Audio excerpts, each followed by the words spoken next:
예수님은 우리에게 기도를 가르쳐 주시는 분이십니다. 예수님은 기도의 모범이시고, 예수님은 바쁜 사역 중에도 또 많은 제자들과 무리들과 함께 다니시는 중에도 기도의 자리를 늘 지키셨습니다. 오늘 우리가 함께 봉독한 본문 누가복음 11장 1절로 4절은 우리에게 익숙한 주 기도를 담고 있습니다. 다음 주에도 주기도를 보려고 하는데요. 오늘은 1절과 2절을 중심으로 보면서 주님께서 가르쳐 주신 기도의 원칙을 다시 한번 생각해 보고 우리의 기도하는 생활을 돌아보면 좋겠습니다. 어느 날 한 제자가 예수님께 부탁을 드렸습니다. 그 부탁은 기도를 가르쳐 달라 하는 것이었습니다. 본문 1절에 보시면 예수께서 한 곳에서 기도하시고 마치심에 제자 중 하나가 여짜오되 주여, 요한이 자기 제자들에게 기도를 가르친 것과 같이 우리에게도 가르쳐 주옵소서 했습니다. 한 제자가 예수님과 함께 지내면서 드린 부탁이 있었는데 그것은 기도를 가르쳐 달라 하는 것이었습니다. 그런데 1절 끝에 보시면 요한도 자기 제자들에게 기도를 가르쳐 주었으니 주님도 우리에게 기도를 가르쳐 주시면 좋겠습니다 라고 하는 그런 표현이 있습니다. 우리가 이 1절 후반절만 생각해 보면 이 예수님의 제자도 아마 요한의 제자가 굉장히 부러웠나 보다 라고 하는 생각을 할 수 있습니다. 그러니까 우리는 하지 않는 어떤 신앙의 모습, 어떤 경건의 생활이 있는데 다른 사람들은 하고 있으니 우리도 좀 하면 좋겠다라고 하는 어떤 부러움의 발로에서부터 기도를 요청한 것이 아닌가라고 하는 그런 생각이 들 수도 있습니다. 하지만 우리가 11장 1절 말씀에서 먼저 바라봐야 될 것은 무엇이냐면 1절의 앞부분에 있는 말씀입니다. 11장 1절 앞부분에 보시면 예수께서 한 곳에서 기도하시고 마치심에 제자 중 하나가 여짜오되 라고 하고 있습니다. 그러니까 예수님의 제자들은요, 늘 예수님과 함께 다닌 사람들이었습니다. 그러니까 아침밥 먹고 출근하고 또 저녁에 집에 가서 잠자고 오는 사람들이 아니라 아침에 예수님과 함께 눈을 뜨고 예수님과 함께 오전 일과 또 오후 일과 하루 세 끼를 함께 나누고 저녁이면 같은 자리에서 잠자리에 들었던 사람들, 바로 그들이 예수님과 함께 하던 제자들이었습니다. 그러니까 예수님의 제자들은요, 예수님이 어떻게 사시는지, 예수님이 하루의 시간을 어떻게 보내시는지를 가까이서 눈으로 보고 들은 사람들이었습니다. 그런데 예수님께서 기도하시더라 하는 것이죠. 그래서 1절 말씀에 그랬잖아요. 예수께서 한 곳에서 기도하시고 마치심에, 그러니까 제자가요, 예수님의 기도하시는 모습을 보았고요. 예수님의 기도하시는 모습을 쭉 보아오다가 자신의 마음 가운데도 우리도 예수님처럼 기도하면 좋겠다라고 하는 생각이 들었던 것이죠. 그리고 예수님이 기도를 마치시기를 기다리고 있다가 예수님께서 기도를 마치심에 그때 제자가 예수님께 부탁을 드린 것입니다. 기도의 시작은 예수님처럼 사는 것입니다. 그러니까 기도의 시작은 주님과 친밀함을 누리는 거죠. 그리고 예수님께 부탁을 드려야 하니 그냥 아마 요한의 제자들을 잠깐 언급했던 것 같아요. 그러니까 우리가 부탁을 드리면서 이러한 일들도 있는데 주님도 우리에게 이걸 해주시면 좋겠습니다 라고 그렇게 말을 한 거죠. 그러니까 기도의 시작은요, 어떤 부러움이나 내가 갖지 못한 그것을 나도 가져야 되겠다라고 하는 그런 욕심에서, 그런 시기와 질투에서 시작되는 것이 결코 아닙니다. 그렇게 드리는 기도라고 한다면 주님께서 제자들에게 기도를 가르쳐 주지도 않으셨을 것이고요, 그러한 기도를 주님께서 듣지도 않으실 것입니다. 우리가 우리의 기도 생활을 점검할 때 여기에 주의해야 됩니다. 우리가 올해 들어서 금요 기도회를 다시 드리기 시작했습니다. 우리 지난 이틀 전 금요일에 많은 분들이 와주셔서 참 감사합니다. 그래서 우리가 막 함께 기도하잖아요. 통성으로 기도하고. 그렇게 기도하다 보면 정말 이렇게 기도를 좀 잘하시는 분들이 있습니다. 방언으로 하시는 분도 있고, 나는 한 1, 2분 기도하면 한 말 없는데 어떤 분들은 막 5분, 10분 쉬지 않고 기도하시는 분들이 있고, 그런 분들을 보면 이렇게 살짝 부러움이 생길 때도 있습니다. 나도 좀 저렇게 기도 한번 해봤으면 좋겠다 하는 그런 마음이 들기도 하죠. 그런데 실제로 기도의 시작은요, 나도 남들처럼 기도해야 되겠다, 나도 저만큼은 기도할 수 있으면 좋겠다라고 하는 그런 부러움이나 어떤 나에게 없는 것들을 얻기 위한 그러한 욕심에서부터 시작되는 것은 잘못된 기도입니다. 주님은 우리가 오래 기도하신다고 들으시는 것도 아니고요, 우리가 같은 말들을 아주 큰 소리로, 남이 알아듣지 못하는 소리로 그렇게 외친다고 해서 주님이 들으시는 것도 아닙니다. 주님은 우리의 마음의 중심을 보시거든요. 주님은 우리의 입의 말을 잘 모르시는 것이 하나도 없고, 우리의 마음의 생각을 모르시는 것이 하나도 없습니다. 기도는 그렇게 주님과 친밀하여지기 위해서 드리는 것, 그것이 바로 기도의 시작입니다. 많은 목사님들이 기도를 정의합니다. 기도는 이러이러하다라고 이렇게 많은 정의들을 내리시는데요, 저는 제가 지금까지 배우고 들어온 것 중에 기도에 대한 정의 중에 가장 좋은 것은, 기도는 영적인 호흡이다라고 정의한 것이 가장 좋습니다. 여러분, 호흡은, 우리가 호흡하고 있다라고 하는 것은 살아있다라고 하는 표시죠. 생명에 관한 거거든요.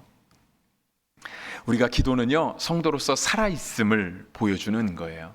내가 주님과 친밀하게 오늘도 하루를 주님과 동행하고 있습니다 라고 보여주는 것이 기도입니다.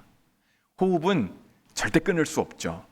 호흡이 끊어지면 죽는 겁니다.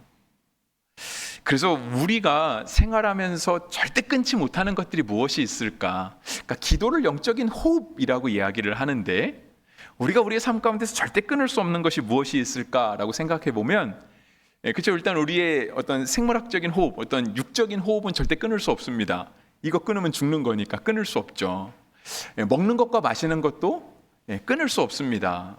먹고 마시는 거를 며칠 끊으면 외부의 도움을 받아야 되는 거예요. 병원에 가야 되는 거죠. 그리고 우리가 생계에 필요한 거를 하는 것도 끊을 수 없습니다. 왜냐하면 생계에 필요한 활동들을 하지 않으면 당장 먹고 마시는 것이 이어지지 않기 때문에 그렇죠. 사랑하는 것도 끊을 수 없습니다. 소중히 여기는 것도 결코 끊을 수 없죠. 기도가 성도의 영적인 호흡이다라고 할 때, 오늘 우리에게 끊어질 수 없는 것 중에 하나가 기도가 되기를 간절히 바랍니다. 우리의 삶에서 절대 끊어낼 수 없는 것, 바로 기도는 주님과 친밀함이라 그랬거든요. 우리가 보니까 예수님은 늘 기도하시더라는 거예요. 우리도 예수님처럼 살아야 되겠구나 라고 하면서 끊어낼 수 없는 것이 바로 그러한 소망, 영적인 우리의 욕구들이라고 하는 것이죠. 그래서 우리에게 기도가 그러한 것이 되었으면 좋겠습니다. 기도만큼 주님과 친밀함을 드러내는 것도 없습니다. 그러니까 기도는 하나님과 대화하는 거잖아요. 하나님께 우리의 말을 하는 거죠. 그것이 때때로는 우리의 소원을 아뢰기도 하고요, 우리의 걱정과 근심을 아뢰기도 하고, 또 우리의 생활 가운데 있는 그러한 자초지종, 미주알 고주알 그렇게 얘기하는 것이 우리의 기도입니다. 근데 그런 것들이 곧 주님과의 친밀함을 보여준다라고 하는 거예요. 우리가 사랑하는 사람과 늘 대화하잖아요. 그 사람을 알아가는 게 좋고, 그 사람과 대화하는 게 좋고, 심지어는 아무런 대화를 하지 않는다 할지라도 그냥 그 사람과 같은 공간, 같은 시간을 보내고 있다라는 것만으로도 삶의 만족과 행복이 찾아옵니다. 기도는 바로 주님과 그러한 시간을 갖는 거예요.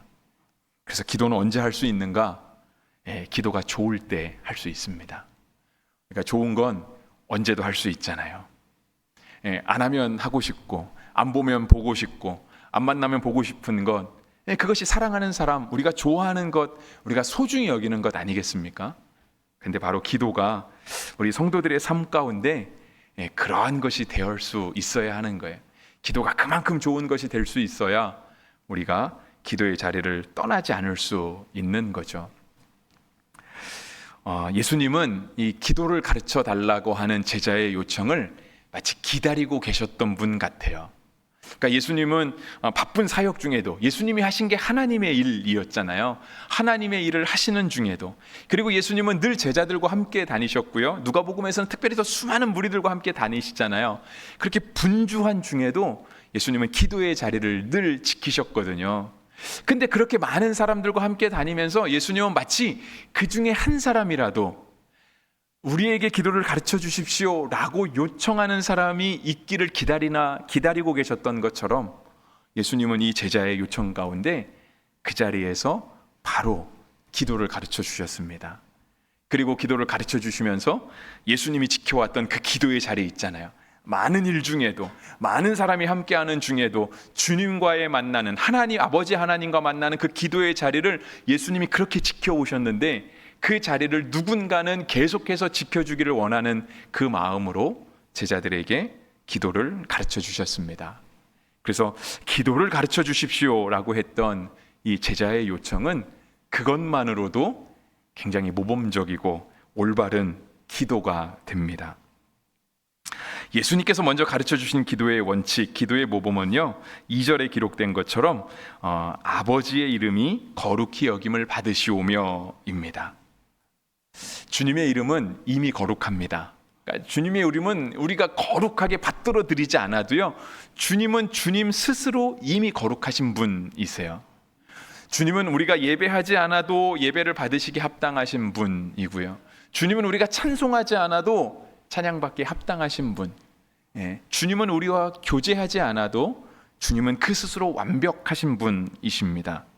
그런데 예수님께서 제자들에게 기도를 가르쳐 주시면서 먼저 구할 것은 아버지의 이름이 거룩히 여김을 받으시도록 기도해야 된다라고 말씀해 주셨습니다. 그것은 무슨 뜻이냐면 우리가 그 기도를 드리면서 아버지의 이름이 거룩히 여김을 받으시도록 기도하시면서 우리의 믿음 생활을 점검해 보라 하는 것이죠. 나의 이름이 거룩해지는 것이 아니고요, 나의 이름 석자를 세상에서 남기고 우리의 이름을 드러내기 위해서 우리의 어떤 소원을 이루는 것이 아니고요, 우리의 삶을 통해서 오직 아버지의 이름이 드러나고 아버지의 이름이 거룩히 여김받을 수 있도록 기도하는 것, 그것은 곧 성도의 올바른 신앙생활, 성도의 올바른 존재 목적, 그 믿음을 보여주는 것이다 라고 하는 거예요. 그래서 주님이 먼저 이 기도를 가르쳐 주시는 거예요. 우리가 예수님께서 가르쳐 주신 이 기도를 먼저 생각한다라고 하는 것은요, 기도를 통해서 성도의 올바른 모습, 합당한 모습을 배울 수 있고 그렇게 살아가기를 원하신다라고 하는 주님의 마음을 헤아릴 수 있는 것이죠. 우리가 주님의 이름이 거룩해지기를 간절히 바라요. 우리가 주님의 이름이 거룩해지기를 먼저 구하면서 우리가 주님 앞에 부끄러운 삶을 살 수는 없습니다. 우리가 주님 앞에 떳떳하지 못하고 부끄러운 삶을 살면서 하나님, 나를 통하여서 주님의 이름이 거룩해지기를 원합니다, 그렇게 기도할 수 있는 사람은 아무도 없는 것이죠. 그렇게 기도할 수도 없고요, 해서도 안 되는 것이고요. 근데 주님이 먼저 우리에게 아버지의 이름이 거룩히 여김을 받으십시오라고 그렇게 기도하라고 가르쳐 주신 것은요, 그 아버지의 거룩함, 우리가 거룩히 여겨드리지 않아도 이미 스스로 거룩하시고 완벽하신 그 주님의 거룩을 우리도 닮아가고 우리도 본받으라고 하는 뜻이 담겨 있는 것입니다. 그래서 우리의 언어 생활을 통해서, 우리의 모든 행동 양식을 통해서 주님의 이름이 거룩히 여겨지도록, 주님의 이름이 높여지도록 그렇게 만들어가는 것이죠.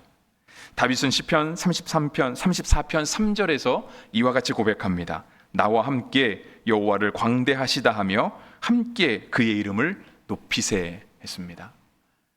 시편은 다윗이 많이 썼습니다. 다윗의 노래, 다윗의 찬양이 바로 시편이거든요. 아마 이 이스라엘 나라에도 이렇게 악보를 기록하는 법이 있거나 한다면 아마 시편이 우리에게 가사만 있지 않고 아마 찬송집으로 우리 가운데 전달되지 않았을까, 그런 생각을 해봅니다. 다윗은 시편을 읊으면서 하나님을 찬양했겠죠. 곡조를 붙이면서 노래했을 거예요. 근데 그 다윗이 우리를 향해서 얘기하는 거예요. 나와 함께 여호와를 광대하시다 하며 나와 함께 그의 이름을 높이세. 우리를 주님의 이름을 거룩히 여김을 받으시는 자리로 초청하고 있는 것입니다. 성경도 구약과 신약에서 아주 일관되게 우리에게 주님의 거룩함을 닮아가라고 이야기를 합니다. 그러니까 주님 되심, 그러니까 하나님의 하나님 되심, 아버지의 아버지 되심을 인정하면서 우리도 그에 맞게 살아가라고 우리에게 계속해서 명령하시는데요. 레위기 11장 45절에 보면 내가 거룩하니 너희도 거룩할지어다 했습니다. 그리고 이 말씀을 신약에서도 동일하게 인용하고 있습니다. 베드로전서 1장 16절인데요. 구약에 기록된 말씀을 다시 언급하기에 베드로전서는요, 기록되었을 대로 시작합니다. 구약에 그렇게 기록한 것처럼 내가 거룩하니 너희도 거룩할지어다 하셨느니라 라고 말씀하면서 우리에게 아버지의 이름이 거룩해지는 것, 그것은 곧 우리가 주님을 닮아가고 주님의 거룩을 우리도 힘입는 것, 우리도 입게 되는 것, 바로 그것임을 우리에게 보여주고 있습니다. 그래서 예수님께서도 무엇보다 그 기도를 먼저 가르쳐 주시는 거예요. 아버지의 이름이 거룩히 되기를 원합니다 라고 하는 이 기도를 드림으로 해서 우리가 어떤 사람들인지, 우리가 어떻게 살아야 되는 사람들인지, 그러니까 우리가 어떤 존재인지를 주님께서 먼저 우리에게 확립하라고 말씀하신 것이죠. 그 다음에 주님께서 가르쳐 주신 기도는요, 나라가 임하시오며입니다. 우리가 가진 성경 2절 끝에 보시면 나라가 임하시오며 라고 되어 있습니다. 우리에게 익숙한 주기도문은요, 이렇지 않죠. 우리에게 익숙한 주기도에는 아버지의 나라가 오게 하시며, 여러분 가진 찬송가 앞부분에 보시면 그렇게 되어 있습니다. 그래서 이러한 뜻으로 새한글 성경도 그렇게 번역했습니다. 아버지의 나라가 오기를 빕니다. 공동 번역은 아버지의 나라가 오게 하소서. 우리가 영어 성경 중에 아주 권위가 있다고 여겨지는 그런 킹 제임스 버전이 있습니다. 거기에도 역시 아버지의 나라가 오게 하소서라는 뜻으로 이 말씀을 번역했습니다. 그러니까 우리가 본 누가복음에는 그냥 나라가 임하시오며 되어 있지만 실제로 이 임하게 되는 나라는요, 나의 나라가 아니고 주님의 나라, 아버지의 나라, 하나님의 나라가 임한다라고 하는 것이죠. 이 말씀은요, 우리가 하나님의 나라가 임하기를 소원한다, 이 말씀은 곧 우리가 그 나라를 살기를 원합니다 하는 뜻이에요. 여러분, 우리가 대한민국에 살아가면서 대한민국의 나라가 이루어지잖아요. 나라가 제대로 서기를 원하죠. 물론 지난번에도 말씀드렸지만 제가 이렇게 나라를 표현하는 거는 현재 나라가 제대로 안 섰다는 그런 의미는 절대 아닙니다. 근데 그럼에도 불구하고 우리가 나라는 나라답게, 교회는 교회답게, 가정은 가정답게, 성도는 성도답게 그렇게 세워지기를 간절히 바라요. 근데 나라가 세워지기를 간절히 바랄 때 주님의 나라가 임하시오며 라고 하는 것은요, 우리가 우리나라가 우리 국민들 뜻대로 제대로 세워지기를 바라는 것처럼 주님의 나라가 임하시오며 라고 하는 것은요, 우리가 그 나라를 살기를 원한다는 뜻이에요. 근데 우리가 주님의 나라를 살아간다는 뜻은 무엇이냐면 주의 뜻이 이루어지는 나라예요. 조금 더 편하게 얘기하면 주의 뜻이 이루어진다라는 뜻은요, 주님 마음대로 되어지는 나라가 바로 주님 나라라고 하는 뜻입니다. 여러분, 여러분의 삶은 여러분 마음대로 되는 거잖아요. 우리의 시간 계획도 그렇고, 우리가 있고 싶은 장소, 내가 만나고 싶은 사람, 내가 먹고 싶은 것, 내가 앞으로 살아가고 싶은 모든 계획도 다 나 자율적으로 내 마음대로 이루어지잖아요. 우리가 주님께서 가르쳐 주신 기도의 두 번째 원칙은 뭐냐면 주님의 나라가 임하게 하여 주십시오, 이거거든요. 그것은 곧 우리가 주님 마음대로 살게 되는 존재가 되기를 바랍니다 하는 그 뜻이에요. 그렇게 한다고 한다면 우리가 기도를 통해서 주님, 내가 주님께 이렇게 기도하니까 주여 내 소원을 좀 이루어 주십시오. 내가 주님 앞에 간절히 바라는 기도의 제목이 있습니다. 이거를 꼭 좀 이루어 주십시오라고 드리는 기도는 우리 주님께서 가르치신 기도의 원칙에 의하면 그렇게 막지는 않는 겁니다. 간혹가다 우리가 간증을 들을 때 그렇게 기도 간증하시는 분이 있어요. 나는 주님께 정말 열심히 기도했더니 주님께서 내 소원을 다 이루어 주셨어. 주님께서 나에게 다 은혜를 주셔서 정말 주님께서 내 기도를 들어주시지 않은 게 하나도 없어 라고 하는 간증을 들을 때가 있어요. 근데 그러한 간증도 실은 아주 중요한 걸 빼먹고 있다라고 하는 거예요. 그래서 우리가 그런 간증 들으면 굉장히 부럽잖아요. 아, 나도 좀 저렇게 기도 응답 받으면 좋겠다. 저 사람은 도대체 어떻게 기도하는데 기도 응답을 다 받았지? 라고 하는 그러한, 마치 요한이 기도를 가르쳐 준 것처럼 우리에게도 기도를 가르쳐 주십시오라고 하는 그러한 올바르지 못한 마음으로 기도를 사모하게 될 수도 있다라고 하는 거예요. 근데 그거는 기도의 올바른 출발점은 아니다라고 하는 거죠. 또한 기도는요, 내가 하고 있는 일의 정당성을 얻기 위한 절차도 아니에요. 간혹가다 그렇게 말씀하시는 분이 있어요. 내가 주님께 기도해 봤더니 주님이 이걸 하라고 하셔. 그러면서 자기가 하고 싶은 걸 하는 거예요. 그러면서 나의 행동과 나의 앞으로 하는 행동들에 대해서 정당성과 당위성을 얻는 거죠. 왜냐하면 난 주님께 기도했다 이거예요. 주님께 기도하니 주님이 이걸 해도 괜찮다고 말씀하셨다는 거예요. 그러면서 내가 하고 싶은 거를 해요. 주님의 뜻이 이루어져야 되는데 실은 내가 하고 싶은 것들에 대한 그 정당성을 얻기 위해서 기도를 사용하는 거예요. 주의 이름을 도용하는 거죠. 기도의 올바른 모습은 아닌 것입니다.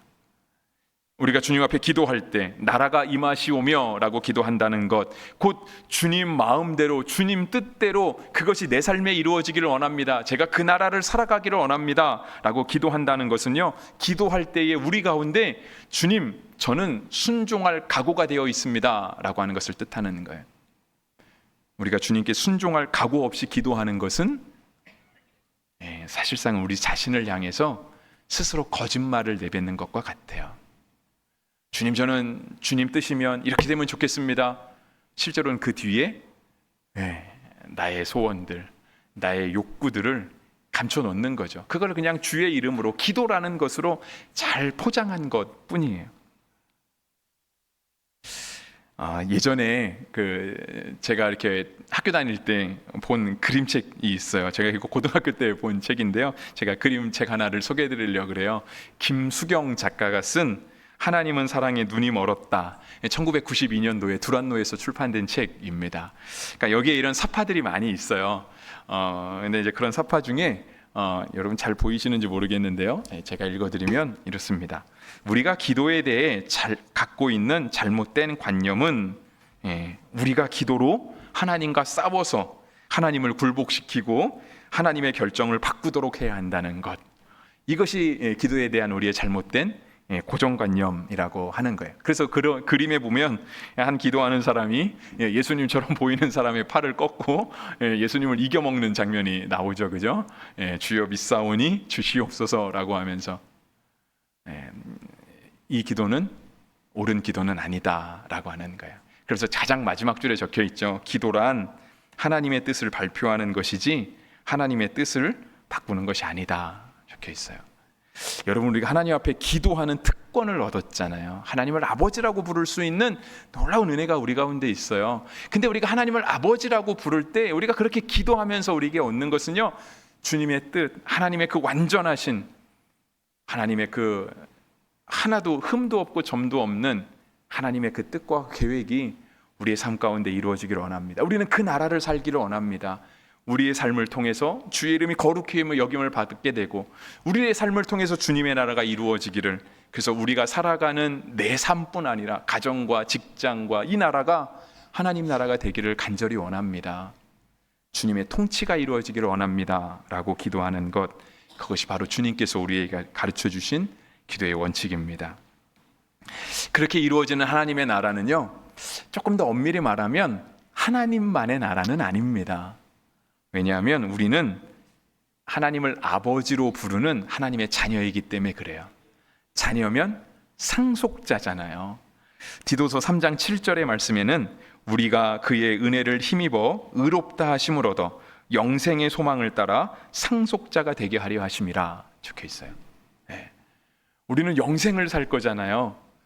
죽지 않고 영원히 살 건데 그 영원한 나라를 상속받을 거라는 뜻인데, 그것은 하나님의 나라를 우리가 하나님의 자녀로서, 우리가 하나님의 아들과 하나님의 딸로서 물려받게 된다라고 하는 뜻이에요. 그러니까 주님의 나라가 이루어진다는 뜻은 곧 우리를 향한 우리의 나라가 이루어진다라고 하는 뜻으로도 우리가 바라볼 수 있는 것이죠. 말씀을 마무리하려고 합니다. 주님께서 우리에게 기도를 가르쳐 주신, 오늘은 크게 살펴보지는 않았지만 1절과 2절에서 살펴보게 된 기도의 원칙, 어떤 기도의 놀라운 은혜는 무엇이냐면요, 우리는 기도를 통해서 하나님과의 관계를 정립할 수 있다라고 하는 거예요. 하나님은 우리와 친밀하게 지내기를 원하시는 분이세요. 주님이 만약에 우리가 하나님의 백성으로 하나님의 자녀로 살아가면서 하나님은 거룩하신 분이야, 하나님은 크고 두렵고 경외할 만한 분이야, 우리는 감히 하나님께 범접할 수 없어 라고 주님이 우리와의 관계를 정립해 놓으셨다라고 한다면요, 한 제자가 예수님이 기도하신 것처럼 우리도 기도하면 좋겠습니다, 우리에게 기도를 가르쳐 주십시오라고 할 때 기도를 안 가르쳐 주셨을 거예요. 이게 뭐라고 기도를 감히 배우려고 그래? 이거는 나만 할 수 있는 거야. 하나님이 아마 선을 명확하게 그으셨을 거예요. 근데 하나님이 마치 기다리고 계셨던 것처럼 누구 한 명이라도 내가 이렇게 삶으로 기도하는 것을 보여주면서 제자들과 함께 살았는데 그 제자들 중 한 명이라도 우리도 주님처럼 기도했으면 좋겠습니다 라고 가르쳐 달라고 하기를 굉장히 기다리셨던 분처럼 주님이 우리에게 기도를 가르쳐 주셨어요. 하나님과 친밀해질 수 있는 길을 주님이 우리에게 열어주신 거죠. 기도는 주님과의 친밀함입니다. 우리는 기도로 우리의 삶을 주님께 아뢰드리고요, 기도로 하나님의 뜻이 무엇인지를 배우는 거예요. 그리고 그 뜻이 우리의 뜻보다 옳습니다. 우리는 하나님의 사람이니까 하나님의 뜻이 우리의 가운데 이루어지기를 원합니다. 나를 통해서, 우리 교회를 통해서 하나님의 뜻이 드러나기를 간절히 원합니다 라고 그렇게 하나님과의 관계를 정립하는 것입니다. 그러므로써 우리는 땅을 살지만 하나님의 나라가 임하게 기도한다 그랬잖아요. 그러면서 우리는 하나님의 나라를 살게 되는 것이죠. 우리가 하나님의 나라를 살아가면서 이 땅 가운데 하나님의 나라를 보여주는 거예요. 성도로서, 교회로서 저 사람들은 하나님 나라를 사네, 그거를 보여주는 거죠. 기도는 우리의 영적인 호흡이에요. 그래서 기도 없이 되는 것은 아무것도 없습니다. 설령 기도 없이 이루어지는 일이 있다 할지라도요, 그것은 우리가 본받을 만한 일, 따를 만한 일도 아니고요, 어떠한 의미를 지니는 일도 아닙니다. 기도가 정말 주님과 친밀할 수 있고 주님의 뜻을 이루는 통로라고 한다면 우리의 모든 삶은 기도를 통하여서 온전히 세워져 가야 합니다. 예수님께서 기도를 가르쳐 주신 누가복음 11장 2절 말씀을 새 번역은 다음과 같이 번역했습니다. 예수께서 그들에게 말씀하셨다. 너희는 기도할 때에 이렇게 말하여라. 아버지, 그 이름을 거룩하게 하여 주시고 그 나라를 오게 하여 주십시오. 기도하겠습니다.